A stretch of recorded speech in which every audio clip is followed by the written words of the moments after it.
فرمایا وَإِذَا سَأَلَكَ عِبَادِي أَنِّي فَإِنِّي قَرِيب، محبوب جب میرے بندے آپ کی بارگاہ میں آ کے میرے بارے میں پوچھیں نا تو ان سے کہہ دینا میں ان کے قریب ہی ہوں، قریب ہی ہوں۔ دلیل کیا ہے؟ یہ جب بھی مجھ سے دعا مانگیں گے میں ان کی دعاؤں کو قبول فرماؤں گا، میں ان کے قریب ہوں، میں ان کے قریب ہوں۔ یہ جب بھی دعا مانگیں گے نا میں قبول کروں گا، میں ان کے قریب ہوں۔ اللہ تبارک و تعالیٰ کے بندے اللہ سے محبت کرتے، رب کی بارگاہ میں جھکتے، اس کو اپنے دکھ سناتے، اس کے پیارے محبوب صلی اللہ تعالیٰ علیہ وسلم کا وسیلہ لے کے اس کے حضور حاضر ہو جاتے، پیشانیاں سجدوں سے روشن ہوتی۔ ہم نا ہر چیز کے لیے وقت نکالتے ہیں، ہر چیز کے لیے، لیکن عبادت کے لیے وقت نہیں نکالتے۔ ہر شے آباد ہے، ہر شے، ہماری فیس بک بھی آباد ہے، واٹس ایپ بھی آباد ہے، ہمارے ٹویٹر بھی آباد ہیں، ہماری ہر چیز آباد ہے۔ سب سے کم آباد ہمارا مصلی رہ گیا ہے، سب سے کم۔ وہ لوگ اب ڈھونڈنے سے ملتے ہیں جن کی بغل میں مصلی ہوتا تھا۔ میرے بھائی آپ کتنا کو دنیا کے پیچھے بھاگو گے تھکا دے گی، کتنا دولت کے پیچھے بھاگو گے تھکا دے گی۔ آپ جب اپنی زندگی میں جمع تفریق کرو گے نا تو مرتے وقت احساس ہوگا کہ سارا کچھ تو لوگوں کے لیے کیا، اپنے لیے تو کر ہی کچھ نہیں سکے۔ اور ہم عبادت کے معاملے میں بہانے بازی بھی کرتے ہیں۔ ہم کہتے ہیں اوہو رزق کمانا بھی تو عبادت ہی ہے نا، تو میں حلال روزی کے لیے جا رہا ہوں، یہ بھی تو عبادت ہے نا۔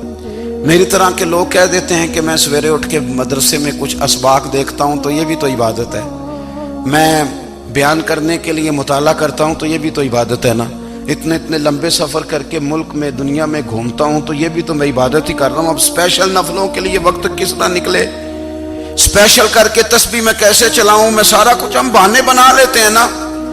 میرا سوال یہ ہے کہ یہ ساری باتیں صحابہ کو، نبی کریم کو، دیگر لوگوں کو بھی تو پتہ تھی نا، لیکن آپ غور تو کریں 23 سال حضور کو وقت ملا، مختصر وقت ظاہراً تبلیغ کرنے کے لیے، پوری دنیا میں دین بھی پھیلانا ہے۔ گھر میں 11 ازواج ہے، 4 بیٹیاں ہیں، ان کی اولادیں، سارے کام کاج بھی دیکھنے، لیکن سیدہ طیبہ طاہرہ حضرت عائشہ صدیقہ رضی اللہ تعالیٰ عنہ فرماتی ہیں سارا دن تبلیغ کرتے، ہر غلام کے دکھ سنتے، گھر میں آتے تو اپنے گھر والوں کا خیال کرتے، کام میں ہمارا ہاتھ بٹاتے۔ قربان جاؤں، کہتی ہیں زمانہ سارا سو جاتا لیکن آمنہ کے لال مصلی بچھا لیتے۔ دنیا سو گئی، ساری سب سو گئے، جو خدام تھے، وہ جو غلام تھے وہ سو گئے۔ صحیح مسلم میں لفظ ملیں گے، سیدہ پاک فرماتی ہیں او میرے نبی کے غلاموں، میں نے یہ رنگ بھی دیکھا ہے کہ حضور نے اتنا کھڑے رہے، اتنا قیام کیا، اتنا قیام کیا کہ مقدس پیروں میں ورم آ گئے، سوج گئے پیر، اتنے بڑے۔ دل پہ ہاتھ رکھ کے نہیں بتا سکتا کہ میرے کبھی نماز میں پیر سوج گئے، کوئی نہیں بتا سکتا۔ بچوں کی روٹی کماتے تھک گئے بات الگ ہے، ہم سیر کرنے گئے تو تھک گئے بات الگ ہے، لیکن عبادت میں یہ بھی تو مسلم شریف ہے نا، یہ بھی تو دین ہے نا، یہ بھی تو حضور کی سنت ہے، یہ بھی تو وہ چیز ہے جو کریم کی آنکھوں کی ٹھنڈک ہے۔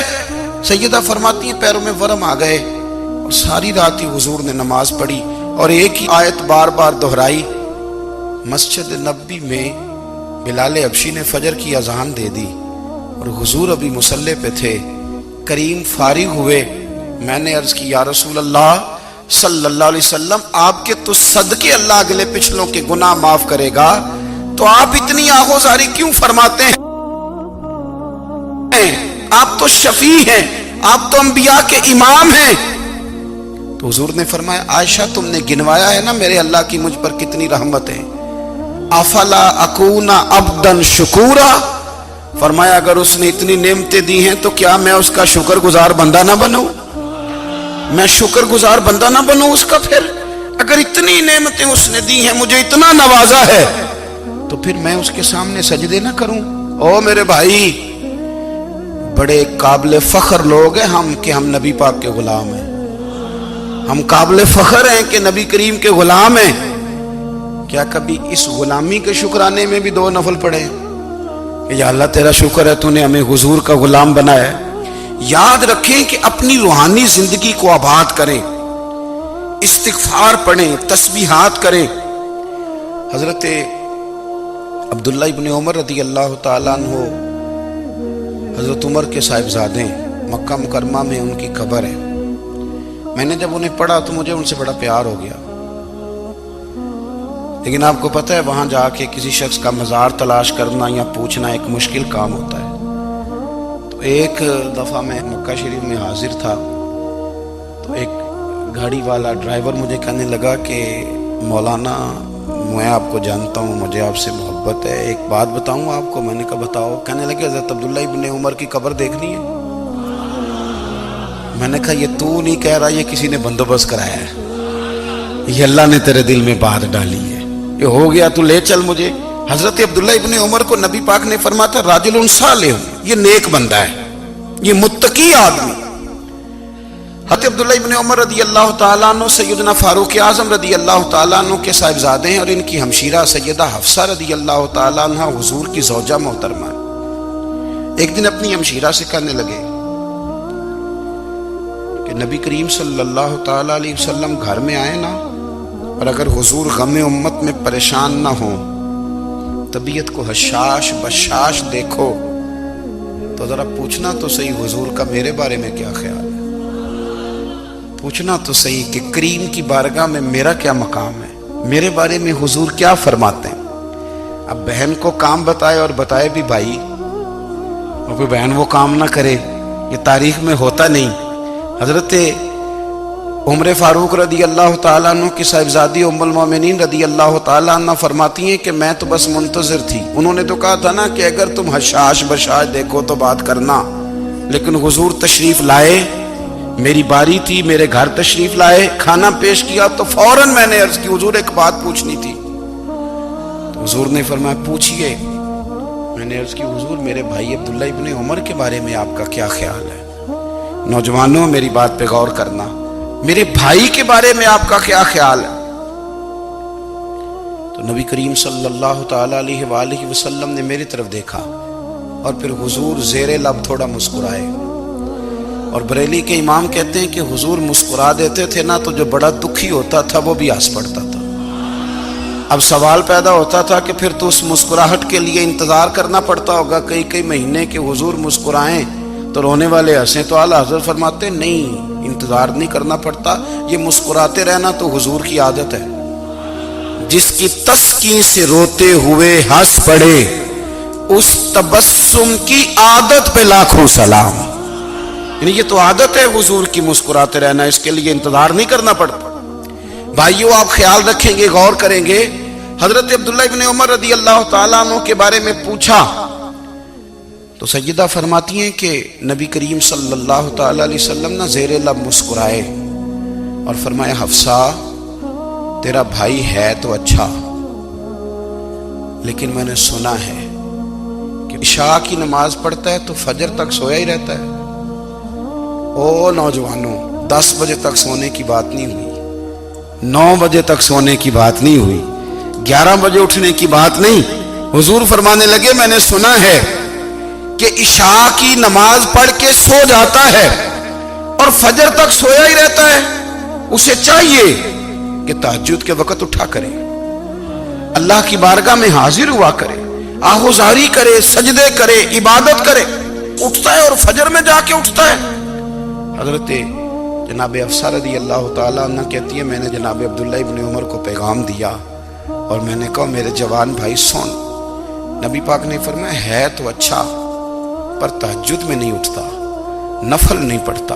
او میری ملت کے جوانوں، مزہ نہیں آ جاتا جب ساری دنیا سوئی ہو، ساری دنیا، اور بستر بھی گرم ہو اور نیند بھی پورا غلبہ کر رہی ہو، اور اچانک گھنٹی بجے دماغ میں، آنکھ کھلے، گھڑی پہ نظر پڑے، 3:30 4 بجے کا پیغام گھڑی بتائے، اور کوئی چڑھتی جوانی والا اٹھ کے وضو کرے، اور جب وہ مصلی کھول کے بچھائے تو مدینے والے محبوب کہتے ہیں کہ ہر نماز پہ رب ثواب دیتا ہے، اور جو اٹھ کے تہجد کی نماز پڑھے اسے دیکھ کے تو رب مسکراتا ہے، جو اس کی شان کے لائق ہے، جو اس کی شان کے لائق، وہ مسکراتا ہے، خوش ہوتا ہے کہ میرا بندہ تہجد میں اٹھ گیا، وہ مسکراتا ہے۔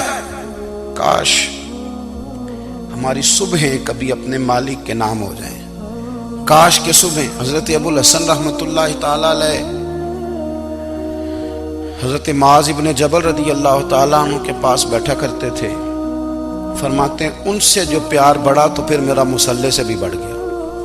تابعی ہیں، فرماتے ہیں صحابی رسول سے محبت ہوئی تو ذکر سے بھی ہو گئی، پھر درود شریف سے بھی ہو گئی، محبت ان سے بڑھی تو پھر اللہ نے مسجد کا پیار بھی بڑھا دیا۔ آپ فرماتے ہیں کہ میری ہر وقت بھی یہ چاہتی تھی کہ بس اللہ اللہ کروں، بس اللہ اللہ کروں، بس نہ میں ذرا تھوڑی جان چھڑاؤں لوگوں سے، کوئی 10 منٹ ملے تو میں کچھ 4 نفل پڑھ لوں، میں تھوڑا سا نہ بچوں لوگوں سے، اور مجھے تسبیح ملے تو میں نہ کچھ 400-500 دفعہ استغفار پڑھوں، سبحان اللہ، الحمدللہ، اللہ اکبر، لا حول ولا قوت الا باللہ، میں نہ تسبیحات پڑھوں۔ فرماتے ہیں کہ بچے تھے گھر میں 6-7، غربت تھی، کام ملتا کوئی نہیں تھا، اور میں کام چور نہیں تھا، کام ڈھونڈتا تھا، پر اللہ کی قدرت کے کام نہیں ملتا تھا۔ فرماتے ہیں کہ میں نے ایک دن اپنی اہلیہ سے کہا کہ آج میں پھر جاتا ہوں کام ڈھونڈنے، تو میری بیوی بڑی فرما بردار تھی، پر اس دن نہ غربت کے ہاتھوں تنگ آ کے کہنے لگی آج نانا کوئی تو چیز لے کے آیا، تو مجھ سے بچوں کی بھوک نہیں دیکھی جاتی، یہ سب روگاں دا روگ محمد جس دا نام غریبی، کنڈ بلا کے لنگ جاندے نہیں دوست یار قریبی، آج نہ کچھ لے کے آیا تو میں بچے لے کے چلی جاؤں گی۔ شیخ فرماتے ہیں کہ میں بڑا پریشان گھر سے نکلا، پر میں نے صبح سے لے کے زور تک کام ڈھونڈا، کام ملا کوئی نہیں، تو میرے دل میں خیال آیا چلو کام نہیں ملتا تو اللہ اللہ تو کرے نا، چلو بندوں کی مزدوری نہیں ملتی تو رب کریم کی عبادت ہی کرتے ہیں۔ فرماتے ہیں کہ میں نے نا فرات کے پانی سے وضو کیا، نہر کے، شدید دھوپ تھی، ساتھ ریت تھی اور ریت تپ رہی تھی، میں نے اپنا رومال وہیں مصلی کے طور پر بچھا لیا، اور فرماتے ہیں کہ زور سے لے کر عصر تک نماز پڑھی، دھوپ بھی پورے زور پہ، پر میرے سجدے کا ذوق بھی پورے زور پہ۔ فرماتے ہیں سورج بھی چمک رہا ہے اور رب کی عبادت کا ذوق بھی پورے زور پہ، میں سجدہ کروں تو پھر میرا اٹھانے کو جی نہ چاہے۔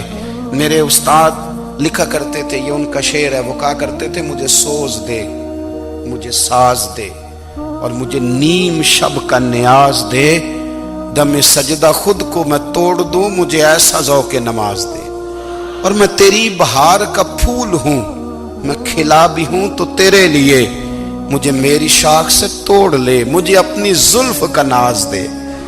بھائی فرماتے ہیں کہ عصر تک میں نے نفل پڑھے، دل ڈھلنے لگا، عصر کی نماز پڑھی اور میں وہاں سے چلا۔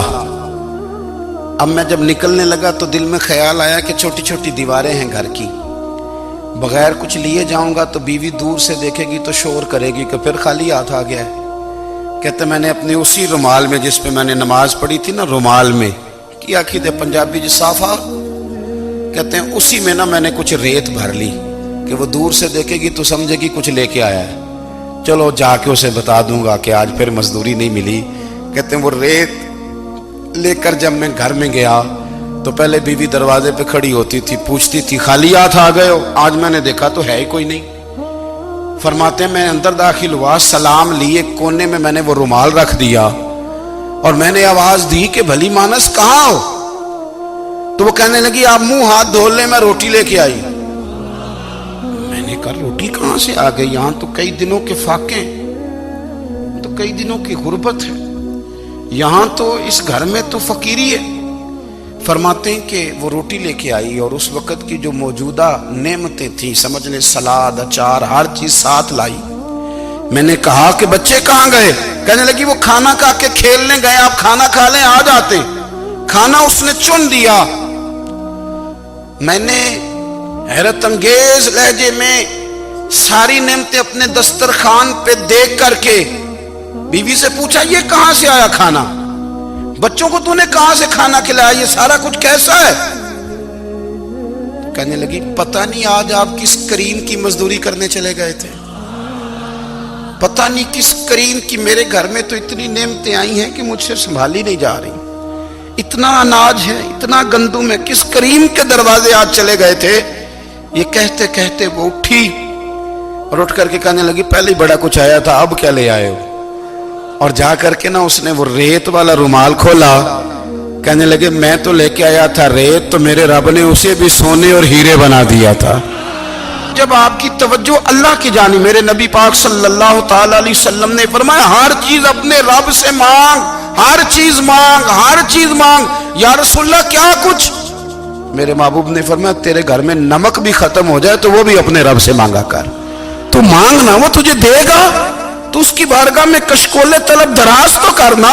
اور ترمذی شریف میں عجیب لفظ ہے، رسول کائنات نے فرمایا، رب کریم فرماتا ہے جب میرا بندہ ہاتھ اٹھاتا ہے نا تو مجھے حیا آتی ہے کہ میں خالی کیسے لوٹا دوں اس کے۔ اتنے بڑے بادشاہ کی بارگاہ میں دعا کی بڑی طاقت ہے۔ میرے نبی پاک نے فرمایا دعا مومن کا ہتھیار ہے، دعا مومن کا، دعا مومن کا۔ حضور نے فرمایا تقدیر کو سوائے دعا کے کوئی چیز نہیں بدل سکتی۔ دعا مومن کا ہتھیار ہے، یہ کافر کے پاس کوئی نہیں، یہ ہتھیار ہے مومن کا۔ اللہ کرے آپ کو سمجھ آئے، پھر سنیں، کئی بار کہہ چکا ہوں یہ ہتھیار ہے۔ کافر کے مقابلے میں جو تیرے پاس سب سے بڑا ہتھیار ہے وہ دعا ہے۔ دعائیں کرانی چھوڑ دی، کرنی چھوڑ دی، لینی چھوڑ دی۔ حضرت سیدنا انس بن مالک رضی اللہ تعالیٰ عنہ فرمایا کرتے تھے میں نے وہ رنگ دیکھا ہے جب حضور دعا مانگتے تھے اور حضور کی مقدس آنکھوں میں آنسو بھی ساتھ ہی بہا کرتے تھے، میں نے وہ انداز دیکھا ہے۔ بھائی اپنا مصلی کا، عبادت کا، وظائف کا، اللہ اللہ کا سلسلہ اس کو مضبوط کریں، اپنی دعاؤں کے تعلق کو مضبوط کریں۔ دعائیں بڑے انقلاب برپا کر دیتی ہیں۔ ہم تھوڑے تھوڑے نا جب سے خشک ہوئے ہیں نا، خشک، اور میری تو جماعت ہی صوفیاء کی جماعت تھی، ہم تو داتا علی اجمیری کی جماعت سے، ہم تو خواجہ اجمیری کی جماعت سے، ہم تو شیخ احمد فاروق سرہندی کی جماعت سے، ہم تو صوفیاء کی جماعت۔ ہماری جماعت نے بھی وہ تعلق جو ہمارے بزرگوں نے بنایا تھا۔ بزرگ اللہ کے قریب کیسے جاتا ہے؟ تو ہمارے یہاں نا بہت سارے لوگ کہتے ہیں جی نظر ہو گئی تو کام ہو گیا۔ بھائی جو بخاری مسلم میں طریقہ ہے نا اللہ کا قرب پانے کا وہ تو نفل ہے۔ نبی کریم علیہ السلام نے فرمایا بندہ نفلوں کے ذریعے رب کے قریب جاتا ہے، اور اتنا قریب جاتا ہے کہ پھر اللہ اس کی زبان بن جاتا ہے، اللہ اس کی آنکھیں بن جاتا ہے، کان بن جاتا ہے، ہاتھ اور پیر بن جاتا ہے۔ تو یہ تو عبادت ہے، یہ تو اللہ کی بارگاہ کی حاضری ہے جو آپ کو اللہ کے قریب کرے گی۔